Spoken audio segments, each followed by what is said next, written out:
Continuando, os exemplos reais de aplicação de mapas mentais.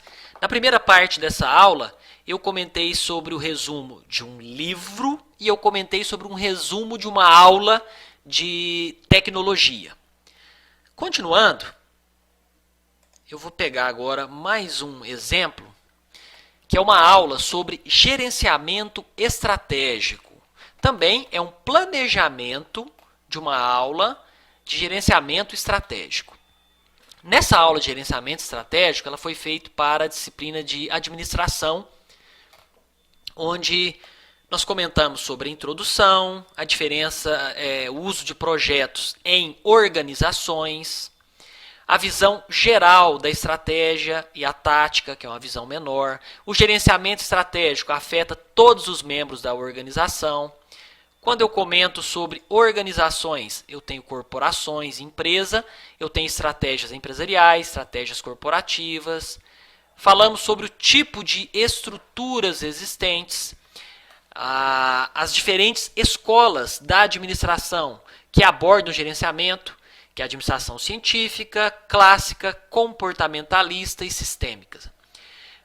Comentei sobre projetos e estruturas, organização departamental ou funcional, a origem nas organizações militares, a cultura organizacionais, crenças, a questão do DNA corporativo, o ambiente da organização. Eu tenho o macroambiente, que tem envolvimento com o governo, eu tenho um ambiente geral da organização, que é econômico, tecnológico, demográfico, sociocultural. Tudo isso aqui são forças que afetam. Ambiente organizacional, eu tenho aqui as partes interessadas, que são os stakeholders. Eu tenho capital, produto, organização, concorrentes. A partir desse mapa, eu consigo dar essa aula completa a respeito de administração e gerenciamento estratégico. Eu tenho aqui a análise de pontos fracos e pontos fortes, fatores externos, fatores internos, que é oportunidades e ameaças, forças e fraquezas. Mesmo quem não é da área de administração já deve ter ouvido falar dessa análise SWOT. Estratégias de empresas genéricas, liderança por custo, por diferenciação de produtos. Aliás, isso aqui é uma área muito legal de se estudar, essa parte de gerenciamento estratégico. Então essa aula foi construída utilizando um mapa mental, foi preparada, foi planejada utilizando um mapa mental, que eu parto de um tema principal no centro, que é o gerenciamento estratégico, e construo toda uma linha de raciocínio. É claro que para montar essa aula eu pesquisei uma bibliografia, mas isso foi há 1 ano, 2 anos atrás, e hoje com esse mapa eu consigo retomar essa aula, certo? Eu tenho também uma outra forma de trabalhar com mapas mentais. Aqui eu tenho um resumo de uma outra aula de introdução a gerenciamento de projetos. Então, mais um exemplo de um mapa mental. A propósito, todos esses mapas vão acompanhar para você lá no seu material completo. Você tem esses mapas. Isso é legal porque você vai olhar como que eu fiz esses resumos. Aqui eu já coloquei a numeração, onde nós comentamos sobre o The Kells Report, que foi um relatório feito pelo grupo Standish Group, onde ele fala sobre as falhas de projetos, Comentamos sobre o desenvolvimento artesanal de software, a crise do software. Olha só, gerenciamento de projetos de software. Montei essa aula também, utilizando mapas mentais com várias ramificações, de forma que eu possa construir esse raciocínio no momento de dar essa aula. Os conceitos, o Total Quality Control, que foi desenvolvido no Japão, que visa melhoria contínua, o processo aqui de Kanban de melhoria contínua, os principais problemas encontrados. Então aqui eu tenho, do mesmo jeito, um mapa mental utilizado para preparar essa aula. Esse mapa número 5, na verdade, não foi nem um livro. Isso aqui foi uma palestra que eu assisti a respeito de pedagogia do oprimido. Só que essa pedagogia do oprimido é um livro, É um livro que foi escrito pelo brasileiro Paulo Freire. Então eu assisti uma palestra a respeito desse livro. Então eu tomei notas de uma palestra, é claro que eu fiz um mapa inicialmente, depois dei uma melhorada nesse mapa. Só que ao invés de tomar notas escrevendo, eu tomei notas através de um mapa mental, pegando os pontos principais dessa questão. Olha só. Olha o tamanho que ficou esse mapa, que foi construído. Ah, mas não é difícil? Não, muito pelo contrário. A hora que você pega o jeito de criar mapas mentais, você utiliza aqueles atalhos que nós já comentamos. Insert, ele já cria um tópico. Enter, ele cria um tópico irmão, não é isso? Libertação, pedagogia libertadora, transformação da realidade, concepção bancária da educação, que é um dos pontos-chave aqui da pedagogia do oprimido, do Paulo Freire. A questão da relação dialógica, né, do diálogo.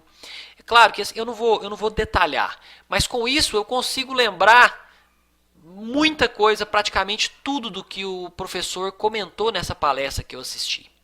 Então, foi feito um resumo de uma palestra utilizando o mapa mental. Lembrando que eu estou passando para vocês todos esses exemplos para que sirva de inspiração, tá? Porque quando você está aprendendo, você precisa praticar, como eu já comentei. Agora, para você praticar, a partir do momento que você enxerga e você vê que outras pessoas utilizaram essa tecnologia de mapas mentais, essa ferramenta, com efetividade, fica mais fácil. O sexto exemplo, ele é um exemplo de um projeto que foi feito, um projeto de mestrado que foi feito utilizando mapas mentais. Então, isso aqui é um projeto de mestrado, onde o aluno, isso aqui eu ajudei um aluno a montar esse projeto, ele utilizou os mapas mentais somente para a gente anotar aquelas ideias principais, que foi uma reunião que nós fizemos. Então, não é um mapa complexo, tá? Ele é um mapa menor, só que nós anotamos uma série de informações nesse mapa a partir do nosso bate-papo, tá? A partir do nosso bate-papo. Então, nós já conseguimos construir pelo menos um esboço. Querendo ou não, eu já tenho aqui um esboço do que eu vou fazer. E aonde eu vou consultar, que são anais de algum evento da área, né? Eu tenho aqui o uso de georreferenciamento, nós fizemos um brainstorming, né? Fomos anotando algumas ideias, comentamos sobre alguns conceitos e por aí vai.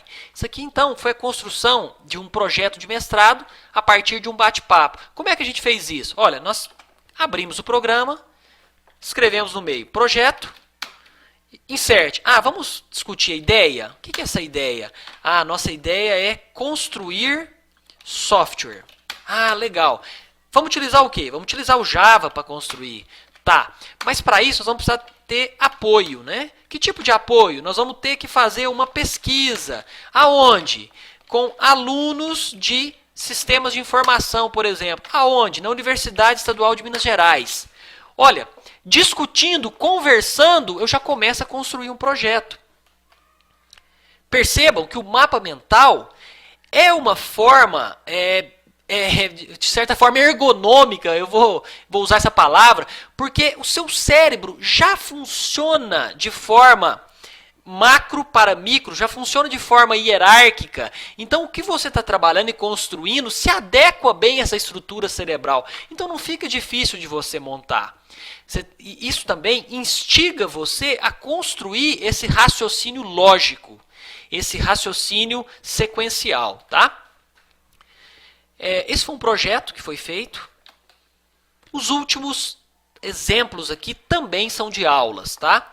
Então, uma aula voltada para qualidade de software. É uma aula, nesse caso não é nem qualidade de software, é uma aula sobre qualidade na disciplina de administração. Eu tenho aqui algumas abordagens para a qualidade, métodos estatísticos. A abordagem do Edwards Deming começa com o nível gerencial. Trata a qualidade como uma atividade estratégica para a organização. Eu tenho uma segunda abordagem, que é do Feigenbaum, que ele foi um estudante do Massachusetts, o Instituto, né, de Tecnologia de Massachusetts, o MIT. Ele fez uma tese de doutorado em 1950, onde ele fala sobre Total Quality Control, onde ele vai falar sobre justamente a administração do conceito de qualidade total. Liderança para a qualidade, tecnologia moderna para a qualidade e um compromisso organizacional. Eu tenho aqui outras abordagens, né, que é a do Juran, e eu tenho a abordagem do Philip Crosby, a questão do defeito zero, onde a gente fala do CMMI, os 5 estágios, etc, etc, etc. Então, olha aqui, mais uma vez, um planejamento de uma aula utilizando mapas mentais. Aqui, inclusive, eu coloquei uma citação legal sobre mapas mentais para me lembrar na hora de explicar. As duas últimas também são sobre qualidade, mas voltada para a qualidade de software. Introdução, diferença de prevenção e detecção de problemas,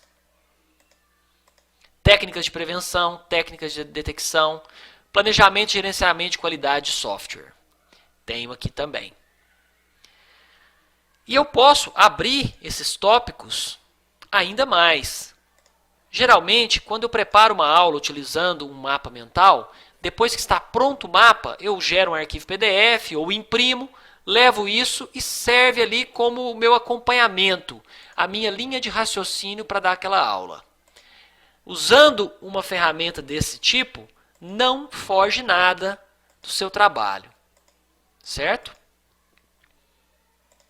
Por último, eu tenho uma última aula que fala sobre qualidade de software, aonde eu falo sobre os custos da qualidade, falhas internas, falhas externas, documentação, onde eu comento sobre a ISO, modelos e padrões, etc. Do mesmo jeito, também é um exemplo de uma preparação de uma aula.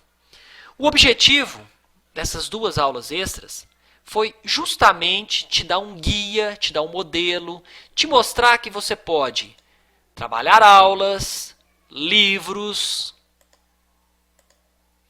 mais aulas, resumir palestras, construir um projeto, planejar qualquer tipo de apresentação usando mapas mentais. Inclusive, a partir de uma conversa, de um bate-papo, você pode também construir mapas mentais. É isso. Fica aqui a sugestão que a melhor forma de você aprender a utilizar essa ferramenta é efetivamente aplicando no seu dia a dia, é efetivamente utilizando no seu dia a dia os mapas mentais. Ok? É isso aí.